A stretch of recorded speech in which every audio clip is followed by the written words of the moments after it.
JavaScript, a parte de operadores é uma parte muito extensa. É uma parte que tanto você pode estudar o básico, que seria alguns desses operadores aqui, ou você estuda realmente todos os operadores. Mas no JavaScript a gente tem atualmente operadores de atribuição, comparação, aritmético, bitwise, lógico, big int, string, conditional, coma, unary, operador relacional e por aí vai. A gente vai aprender os principais, que seriam operadores de atribuição, aritmético, relacionais e lógico. Esses são os quatro principais que a gente estuda, né, para ter uma base. Então, os operadores de atribuição são esses, né? São muitos, né? Então, ali a gente tem vários. Tem, por exemplo, de adição e subtração, né? Que são os mais conhecidos. Então, no código, a gente pode testar um operador que seria para adição. Então, aqui, para a gente exemplificar o operador no JavaScript, a gente pode fazer o seguinte. A gente pode criar uma variável chamada meu número, atribuir um valor, por exemplo, 6, e uma variável meu outro número. E atribuir um valor, por exemplo, 5. Agora, dando console log, para a gente mostrar meu número, a gente coloca mais e igual, tá? Meu outro número. Tô fazendo isso daqui no Ctrl Alt N, ele já gera aqui pra gente o número 11. Ó. Então, 11 foi o resultado da soma desses números. Então, é assim que a gente usa operadores. A gente pode usar tanto para escrever função como para qualquer coisa, né? Então, assim, utilizando os operadores que a gente pode colocar aqui, a gente tem vários, então tem uma tabela imensa que a gente pode colocar de operadores.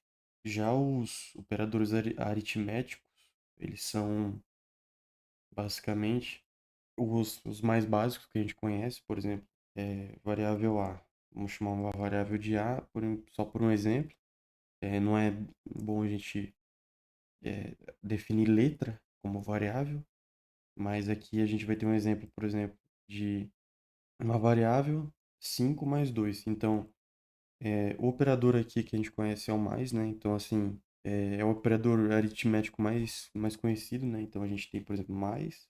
A gente pode fazer também com menos. Então, por exemplo, uma outra variável B, a gente define como menos 2. Uma variável C, a gente define como multiplicação, um exemplo, né? Então, assim, a gente tem, por exemplo, o A, que é 5 mais 2.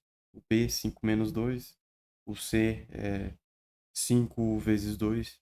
Então, assim, isso daqui da matemática básica, a gente usa bastante. Então, toda vez que tiver uma expressão e usar esses operadores, são os operadores da matemática básica, que a gente conhece e a gente usa praticamente no dia a dia. Existe, por exemplo, esses daqui que seria dividido, que seria também, aqui seria raiz quadrada. Então, por exemplo, raiz quadrada de 5, né? Então, aqui a gente já começa a complicar um pouquinho. Mas vamos focar mais ou menos nos básicos, que são os que a gente mais vai usar, né? Então, isso daqui a gente vai sempre usar. Então, mais, menos, multiplicação, dividido também. Então, é bom deixar o dividido para cá. Esses já é muito difícil a gente usar, então a gente quase nem usa. Do mais para, assim, no dia a dia, são mais esses daqui. Que seria mais, menos, multiplicação e divisão. Já os operadores relacionais são, por exemplo, os operadores de que a gente usa para se determinar se um número é maior ou igual ao outro, se é diferente. Então, assim, são esses operadores. Eu vou colocar aqui na tela para a gente ver. Por exemplo, maior, menor, maior ou igual, menor ou igual, igual. E esse daqui seria mais ou menos exatamente igual. Então, por exemplo, a gente pega uma variável A, atribui um valor de 5. A variável B, um valor de 6. Então, esses. Mais para frente a gente vai entender que esses operadores a gente usa bastante eles para laço de repetição e if else. Isso a gente vai aprender mais para frente, o que é uma parte importante do JavaScript também. Seria para laço de repetição, que seria para a gente criar um loop. Então, enfim, essa parte é uma parte que a gente não precisa se preocupar agora. A gente só precisa lembrar que, por exemplo, é 5 maior do que 4, né? Por exemplo, então 6 menor do que 11. E, por exemplo, se 5 for maior ou igual a 10, 10 maior ou igual a 10. Aqui a gente pode atribuir alguns números só para a gente ter uma noção de como que funciona o retorno desse operador relacional, né? Então, por exemplo, 10 é igual a 10. Então, para a gente entender como é que funciona o operador de maior do que o número, ele retornaria nesse caso, por exemplo, se a gente joga isso daqui numa variável e dá um console log, tá vendo que aqui no meu terminal ele retornou true. Todo valor, né, que sai disso daí seria true ou false, seria booleano. Por que booleano? Porque quando a gente compara se o 5 é maior do que o 4, só tem como ele dizer pra gente o valor booleano, que seria se é verdadeiro ou se é falso. Nesse caso aqui, a variável A, tem o 5 que realmente é maior do que o 4. Então é verdadeiro. Então, por exemplo, se aqui for a variável B igual a 6, que é menor do que 11, provavelmente ele vai retornar true também. Então, se a gente rodar de novo, olha só, retornou duas vezes true. Aqui já é um pouco mais diferente. A variável C, por exemplo, se o 5 for maior ou igual a 10, ele deveria retornar true, né, no caso. Mas aqui ele não vai retornar. Por quê? Porque o 5 ele não é maior do que o 10. Então, se a gente tentar de novo, por exemplo, colocar o C aqui, rodar o código de novo, olha só, deu verdadeiro, verdadeiro e falso. Porque essa variável C, ela não é maior ou igual a 10. Ela é menor. Então, como ela é menor, sai o booleano falso. Aqui a gente poderia continuar, né, com o menor ou igual a 10, que daria true, né? Então, por exemplo, aqui, se a gente determinar variável e, variável f, se a gente pegar esses dois de baixo, por exemplo, o e e o f, tentar rodar eles, por exemplo, a variável e, bom, para ficar mais fácil, vamos apagar esse cara. A gente apaga aqui e a gente só roda o e e o f. Olha só, aqui aconteceu uma coisa interessante. Quando eu coloco dois iguais, o, o que significa isso? Por exemplo, o 10 ele é igual a uma string de 10. Porém, se eu colocar três iguais aqui, a minha variável f, ela vai dar false. Então, o 10 não é igual a uma string de 10. Então, isso daqui é tipo um texto, né? Ele está em uma string. Se aqui fosse um número, aí sim ele é realmente igual ao 10.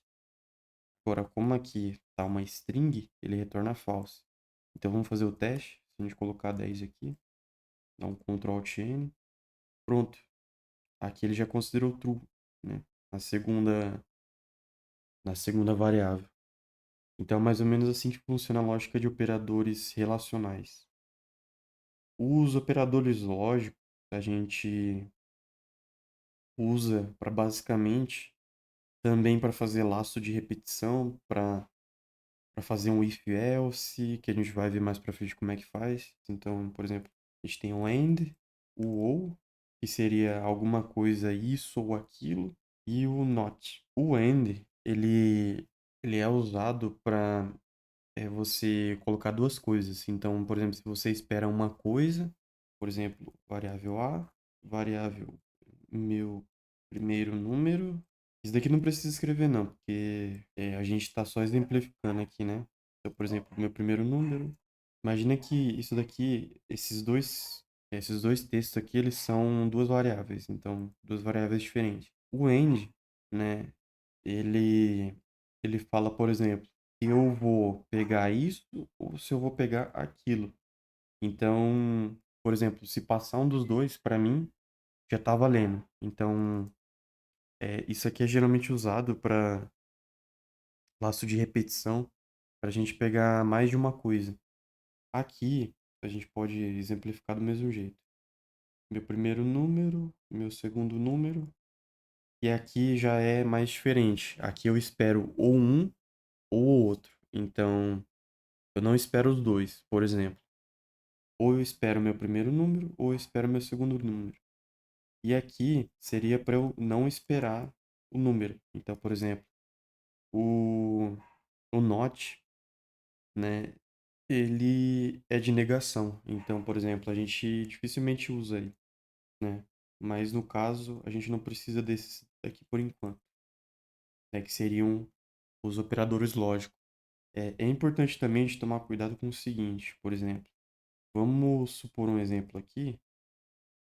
Olha só, eu trouxe um exemplo aqui interessante. Tem esse código aqui e a gente vai pensar aqui o seguinte. O que acontece nesse código aqui? Por exemplo, quando a gente tem uma ordem de precedência, né? Que vocês já tentaram fazer aquelas contas que tem mais de um operador e a gente simplesmente pega da direita para a esquerda e esquece que a ordem tem que ser um operador maior para um operador menor, né? Um exemplo. A ordem aqui nessa expressão aqui para eu resolver ela seria multiplicar 4 por 5, depois adicionar mais 3. Então, por exemplo, 4 vezes 5, 20. 1 mais 3, 23. Mas, se uma pessoa leiga chega aqui e pega, por exemplo, 3, adiciona 4 e multiplica por 5, ela erra a conta. Então, basicamente, se a gente rodar esse código aqui, a gente vai entender o que ele está mostrando para a gente. Ó. Olha só, no primeiro console log ele deu 23, que foi o resultado certo. No segundo aqui ele deu 36, que seria fazer essa expressão aqui primeiro, que seria do quadrado primeiro, depois fazer a multiplicação. Então, 3 elevado ao quadrado dá 9, e 9 vezes 4 dá 36. Aqui ele explica, né? Então, por exemplo, esse código aqui eu peguei só para mostrar mesmo para a gente como que funciona essa ordem de precedência. Se a gente pegasse, por exemplo, aqui 4 vezes 3 e fazer a raiz quadrada, a gente teria um número absurdo. Então, isso é a ordem de precedência, pegar de um operador maior, né, que seria, por exemplo, aqui seria uma raiz quadrada, depois seria uma divisão e depois uma multiplicação. Então, seria seguir a ordem desse operador. Então, isso é uma coisa que a gente precisa ficar atento, né, e prestar atenção.